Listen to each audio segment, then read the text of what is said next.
In its recommendation, dated May 17, 2025, the Supervisory Committee recommended the suspension of the proclamation of the Duterte Youth Party List and BH Bagong Henerasyon due to the following pending petitions filed before the clerk of the commission. Considering the serious allegations raised in the above petition, which involve grave violation of election laws, the National Board of Canvassers resolves to suspend the proclamation of the Duterte Youth Party List and Bagong Henerasyon Party List until the speedy and judicious resolution of the petition filed before the clerk of the commission. So ordered, signed by all the members of the commission and bank as the National Board of Canvassers with the note of the chairman of the National Board and the chairman of the Commission on Election. Ito na nga, pagsuspindi sa proklamasyon ng pagkapanalo sa midterm election ng Bagong Henerasyon ng BH Party List at Duterte Youth Party List, kinundina dahil sa napaka-questionableng desisyon ng National Board of Canvassers. Pero bago ang lahat, maaari kayong mag-subscribe para maging updated sa mga issue at bagong mga balita. Kinundina ng Bagong Henerasyon Party List at Duterte Youth Party List ang naging desisyon ng National Board of Canvassers na ipaglaban ang kanilang proklamasyon sa kanilang pagkapanalo sa 2025 midterm election. Questionable para sa dalawang party list ang batayan ng NBOC sa hindi pagproklama sa kanila. Ayon sa nabanggit na party list, nasa milyon-milyong katao ang bumoto sa kanila. Kaya hindi umano pwedeng ibasura ng ganun-ganun na lang ang milyong kataong umasa sa kanila.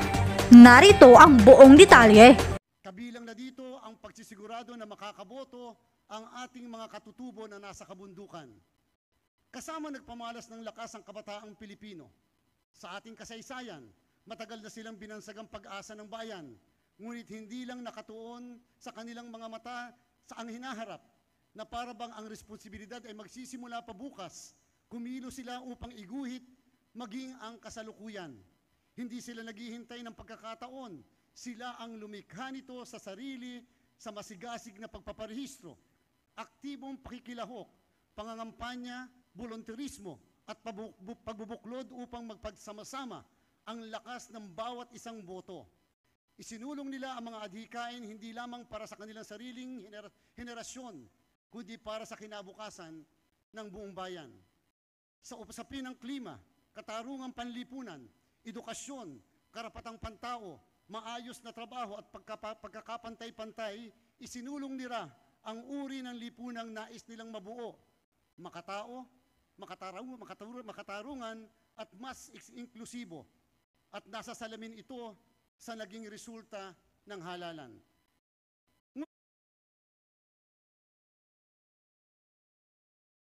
Ngunit hindi rin natin pwedeng makaligtaan.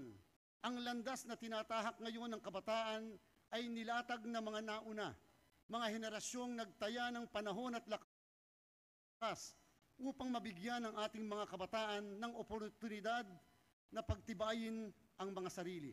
Dahil dito, lalo kaming umaasa na unti-unting mapapalitan ang politikang nakabatay sa popularidad at panandali ang pakulo.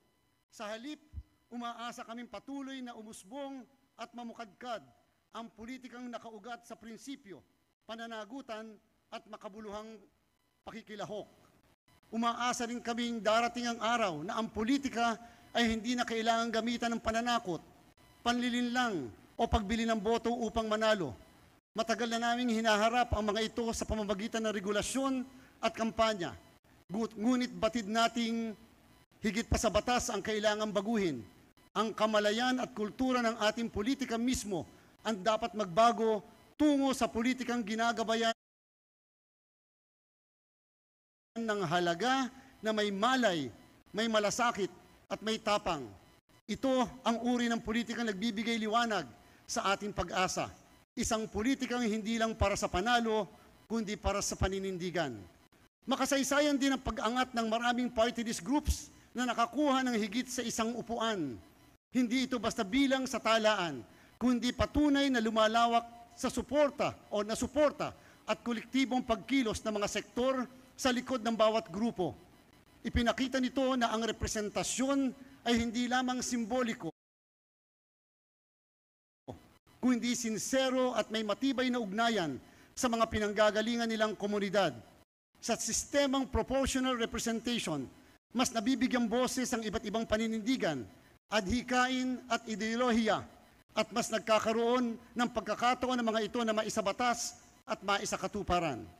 Sa ilalim ng ating konstitusyon, binuo ang party list system bilang mekanismo upang matiyak na ang kapangyarihang pambatas ay hindi lamang umiikot sa mayorya. Sa halip, ito'y idinisenyong dumaloy patungo sa mga gilid at laylayan ng lipunan, sa mga sektor na madalas na pag-iiwanan, ngunit may mahalagang boses sa pambansang usapin. Layunin nitong bigyang puwang ang mga adhikain, panawagan at pangarap ng mga komunidad na matagal nang nananabik na makibahagi sa paghubog ng ating mga batas at patakaran. Sa ganitong disenyo, mas naisabubuhay natin ang isang demokrasya na hindi lamang nakabatay sa dami, kung hindi nakaugat sa katarungan. Sa karaniwang anyo ng demokrasya, nangingibabaw ang prinsipyo ng mayorya. Ibig sabihin, kung sino ang pinakamarami, siya ang nananaig. Ngunit sa diwa ng party list system, hindi lamang dami ang batayan, layunin nitong bigyang boses ang mga pananaw na madalas na isasantabi upang mailapit sa katarungan ang representasyon sa lehislatura. Namumukod tangi ang sistema ng party list representation sapagkat sa halip na bumoto para sa isang tao, sa pangalan o personalidad, ang mamamayan ay pumipili ng partido, sektor o kilusan na sa kanilang palagay ay tunay na kakatawan sa kanilang mga paniniwala at isinusulong na advokasya. Sa ganitong paraan, ang resulta ng halalan ay isang salamin ng pulso, prinsipyo at paninindigan ng bayan. Ngunit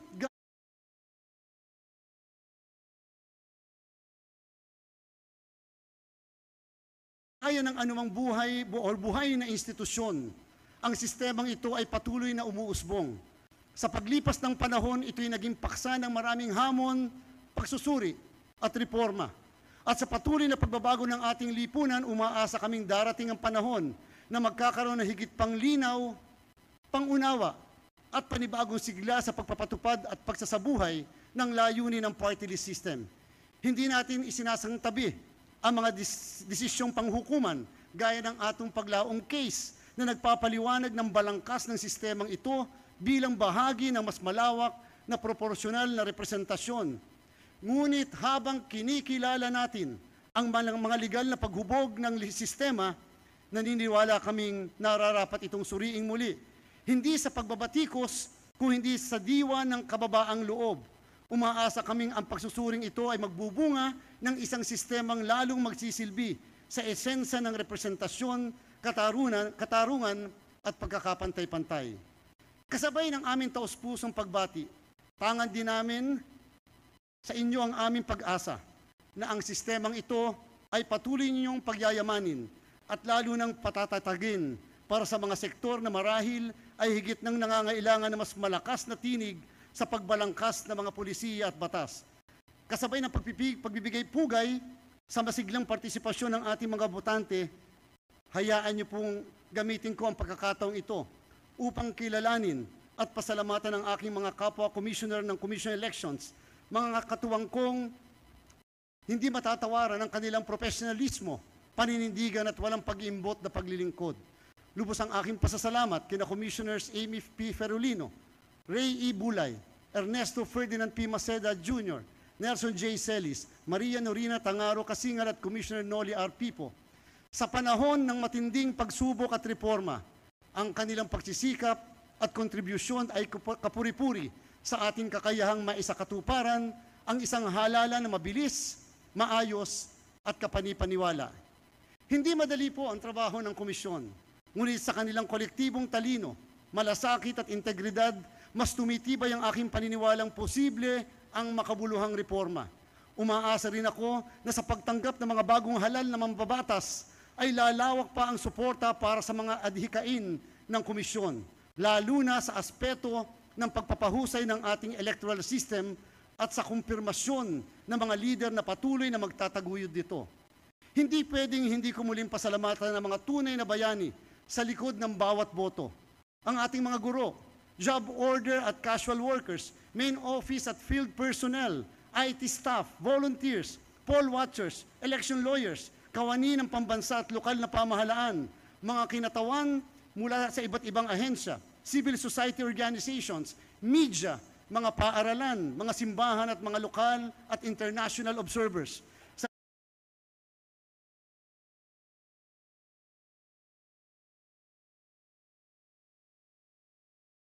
gitna ng pagod, init at mahabang oras ng serbisyo, hindi matatawaran ang kanilang ambag sa pagtataguyod ng isang halalan na mapayapa, ligtas at higit sa lahat may integridad. Alam naming hindi perpekto ang halalan. Marami pa rin kakulangan sa sistema. Mga aberya sa teknolohiya, kakulangan sa pasilidad at mga panawagan para sa mas maayos at inklusibong proseso. Marami kaming mga aral na ibabao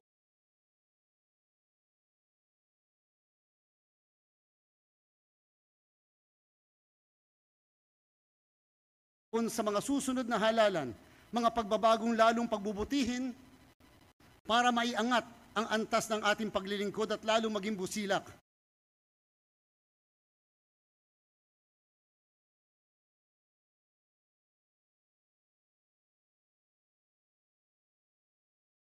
Ngunit sa kabila ng mga ito, ay pinapalakas ang tiwala at pakikiisa ng ating mga kasama. Maraming salamat muli sa mga katuwang ng Commission Election. Sa inyong suporta at tulong ay ang aming pong inspirasyon kung bakit hindi tayo titigil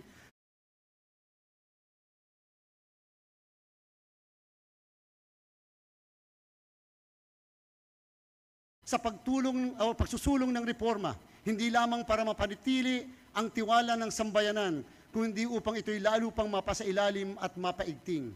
Sa panghuli, naniniwala ang aming paninindigan na ang party list system sa wasto at tapat na paggamit ay maaaring maging mabisang kasangkapan sa pagkakapantay-pantay, katarungan at tunay na representasyon. Isa itong mahalagang haligi ng ating demokrasya, hindi lamang upang marinig ang tinig ng nakararami, kundi upang bigyang puwang ang mga adhikain ng mga sektor at pananaw na matagal lang nais makilahok sa pambansang usapan. Asahan po ninyo na sa pagbubukas ng ika-20 Kongreso, kami muling lalapit sa inyo, hindi lamang upang ilatag at isangguni ang mga panukalang reforma, kundi upang makipagtulungan sa pagbuo ng isang halalan na mas bukas, mas makabago, at higit sa lahat mas mapagkakatiwalaan ng bawat Pilipino. Muli, isang taos-pusong pagbati sa inyong tagumpay. Ipinagdarasal namin ang tagumpay ng inyong prinsipyo, pananagutan at paninindigang makapaglingkod. Nananalig kami sa inyong paninilbihan hindi lamang ng sektor o partidong inyong kinabibilangan, kundi sa amin sa buong sambayanan. Patuloy na umaasa na sa pamamagitan nyo, mas mailalapit po natin ang pamahalaan sa pangarap ng bawat Pilipino, sapagkat kayo ang aming mga pangarap. Maraming salamat po. Mabuhay kayo at mabuhay ang sambayan ng Pilipino.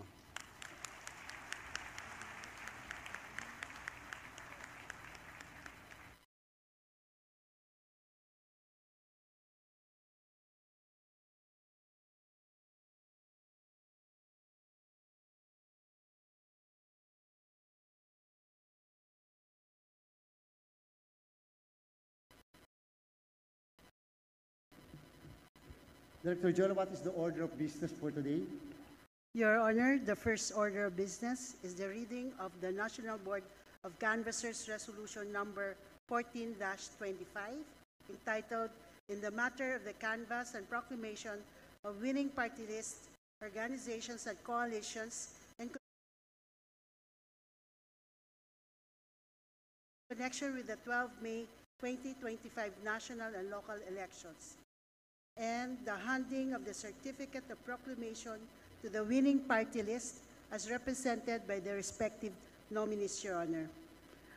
May we request the Chairman to read National Board of Canvassers Number Resolution 14-25, Your Honor.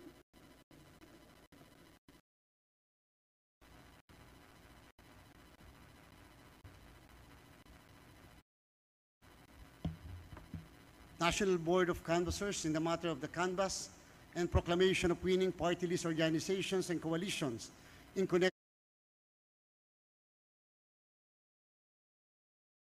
with the 12 May 2025 national and local elections, promulgated May 18, 2025, NBOC Resolution Number 14-25. Whereas the Commission on Elections, sitting en banc as a National Board of Canvassers for senators and party list representatives officially canvass in open and public session the votes cast for the party list system of representation in connection with the 12 May 2025 national and local elections. Whereas on 15 May 2025, the NBOC completed canvassing 175 out of 175 certificates of canvass, whereas there are 63 total number of seats for the party list representatives pursuant to Section 5 of Paragraph 2, Article 6 of the 1987 Constitution, requiring that the party list representatives shall constitute 20% of the total number of representatives, including those under the party list. Whereas for the 2025 national and local elections, there are 69,673,653 total registered voters, 57,350,968 votes who actually voted, and 41,950,292 total votes garnered by all party list groups. Whereas in a memorandum dated 16 May 2025, the Supervisory Committee for the 2025 NLE recommended the proclamation of the winning party list groups on 19 May 2025, 3 p.m., based on the results tabulated in the national tally as audited and as prescribed under Banat versus the Commission on Election. The audited national tally sheet is hereby attached in this resolution. Now, therefore, by virtue of the powers vested in it under the 1987 Constitution, the Omnibus Election Code or Batas Pambansa Bilang 881, and other election laws, and applying the rule in Banat versus the Commission on Election, the Commission on Election sitting en banc as the National Board of Canvassers for party list hereby declares the following party list groups as winners in the party list elections of 12 May 2025, entitled to the number of seats as indicated next to their respective names, to serve for a term of 3 years beginning at noon of June 30 in accordance with Section 7, Article 6 of the 1987 Constitution. Number 1, Akbayan Citizens Party or Akbayan. Total number of votes, 2,779,621 with a percentage vote of 6.620. Number of seats, 3. Duty to energize the Republic through enlightenment and the youth, or Duterte Youth, 2.2338564. 5.57460 total number of seats. Tingog Sinirangan or Tingog, 1.822708 with an equivalent percentage of 4.349 with 3 seats. Pagtibayin at palaguin ang pangkabuhayang Pilipino or 4Ps, 1.469571, equivalent to 3.5031, 2 seats. Anti-Crime and Terrorism Community Involvement and Support Incorporated, ACCIS, 1.239930 with an equivalent of 2.9557, 2 seats. Ako Bicol Political Party, Ako Bicol, 1,073,119, 2.5581. Number of seats, 2. Uswag Ilonggo or Uswag Ilonggo Party, 777,754, 1.8540, 1 seat. Solidarity of Northern Luzon People's Party or Solid North Party, 765,322, 1.8244 or 1 seat. Tagapagtaguyod ng mga reforma at hadikaing babalikat at hahango sa mga oportunidad para sa Pilipino or trabaho party list, 709,283, 1.6908, 1 seat. Citizens Battle Against Corruption or CIBAC, 593,911, 1.4157, 1 seat. Malasakit at Bayanihan Foundation Incorporated, Malasakit at Bayanihan, 580, 100 or equivalent to 1.328, 1 seat. Coalition of Association of Senior Citizens, 753, 1.3772, 1 seat.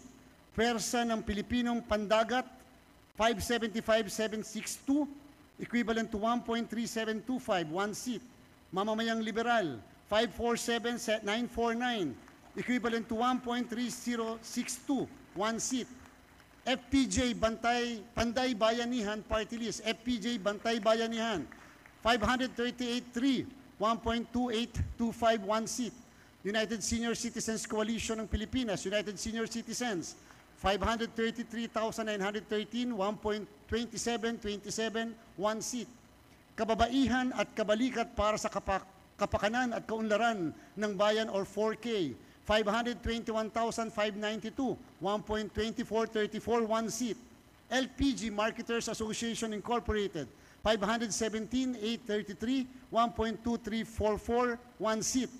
Cooperative NATCO Network Party or Co-op NATCO, 509,913, 1.2155, 1 seat.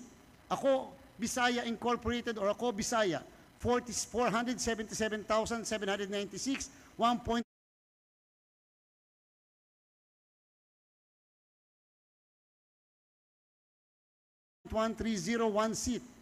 Construction Workers Solidarity Incorporated or CWS, 477,517, 1.1383, 1 seat.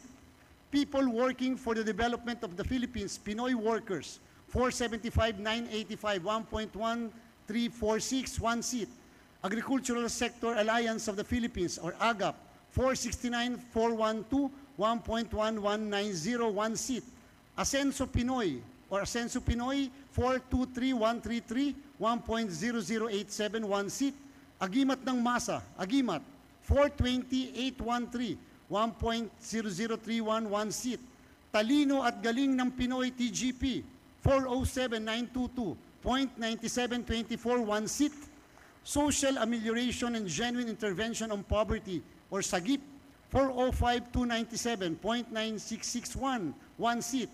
Alliance of Organizations, Networks, and Associations of the Philippines or ALONA, 393,684.9385, 1 seat.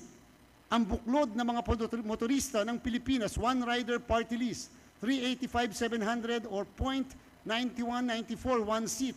Kampihan ng mga maralita at kamanggagawa, 382,657, 0.9122, 1 seat. Galing sa Puso Party List or GP Galing sa Puso, 381,880.9103, 1 seat. Kalipunan ng Maralita at Malayang Mamamayan Incorporated or Kamalayan, 381,437.1993, 1 seat. Bicol Saro, 366,177 or 0.8729, 1 seat. Kusug Tausug, 365,916 or 0.8723, 1 seat. ACT Teachers Party List, ACT Teachers, 353,631, 0.8430, 1 seat. Aurora Integrated Multipurpose Cooperative, 1 Co-op, 334,098 or 0.7964, 1 seat. Kilos Mamamayan ngayon na, KM ngayon na, 324,405, 0.7733 or 1 seat. Abante Mindanao Incorporated or ABAMIN, 320,349.7636. Bagong Henerasyon, BH, Bagong Henerasyon, 319.7623, 1 seat.